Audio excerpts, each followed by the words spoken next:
Hello, my beautiful Facebook fan bam.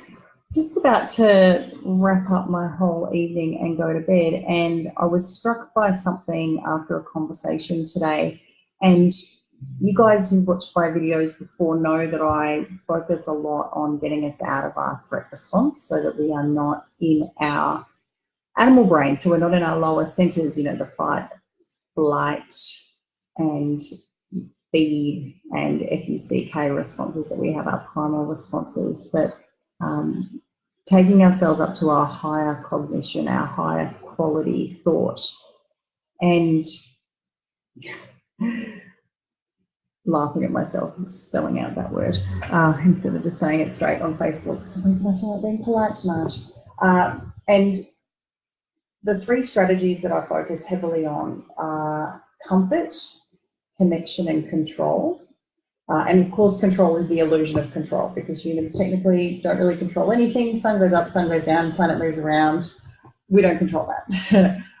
We do things to increase our experience of control, like build houses around ourselves and have clothing that helps control body temperature and keep food in our fridge and graze animals and do all these things that we do, stockpile food, stockpile money, all that stuff that gives us the illusion of control.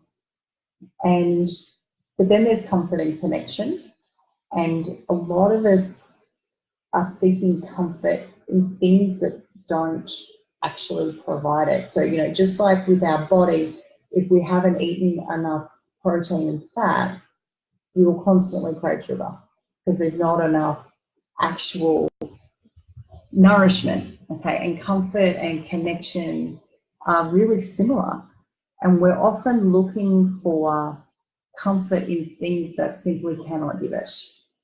So we're looking for comfort from others. We're looking for comfort from the types of media sources we use. We're looking for comfort in indulging ourselves with stimulants or depressants, alcohol, coffee, overeating, oversexing, overworking, overtraining, over-socializing, all the things that keep our life really noisy, so that there's not much silence, so we don't have to deal with the discomfort of what rises up in those moments of silence. So, yeah, a conversation today struck me around how we look to comfort, which is so normal and so healthy.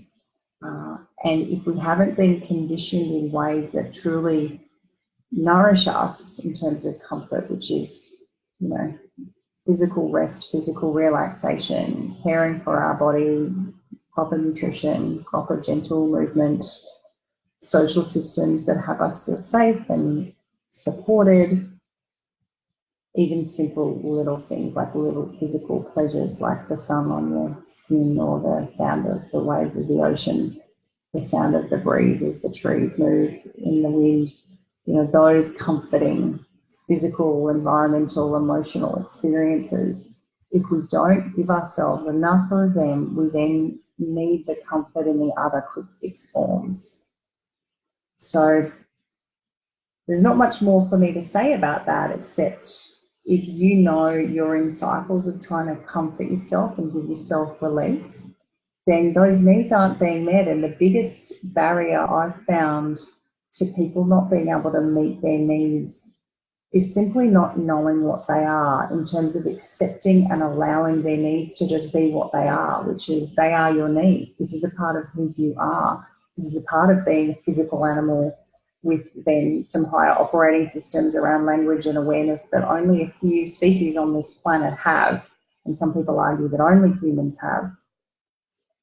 So if you have that, if you have that, I'm filling voids here, or I'm avoiding stuff there, or I'm drinking more coffee than that is ideal for me, or I'm drinking alcohol, or I'm taking recreational drugs in a way that's not about fun and pleasure, that it's actually about getting relief from my life, or if you self-harm in any way, like, the nail biting or the hair pulling or or over-exercising, any of those things that people do to get relief, then I invite you to have a look at that, because it's not just impacting you at the level of an individual, it goes into the patterns of conditioning that we genealogically carry on from our parents' generation to our next generation.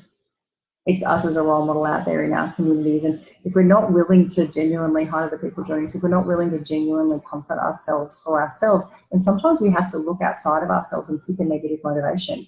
Pick a negative motivation, like I would regret being that kind of person for my family. I would regret my children seeing me that way, or I would regret my communities not having the type of leadership or impact, or I would regret not sharing my gifts with the world.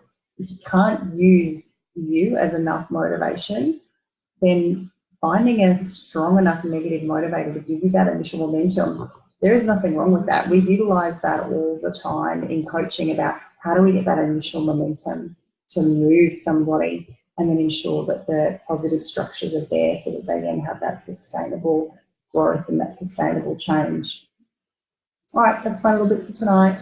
I wanted to share about that and invite us all to look at where am I getting my comfort from, and is it quick fixes or is it genuinely, the stuff that nourishes me as a whole person.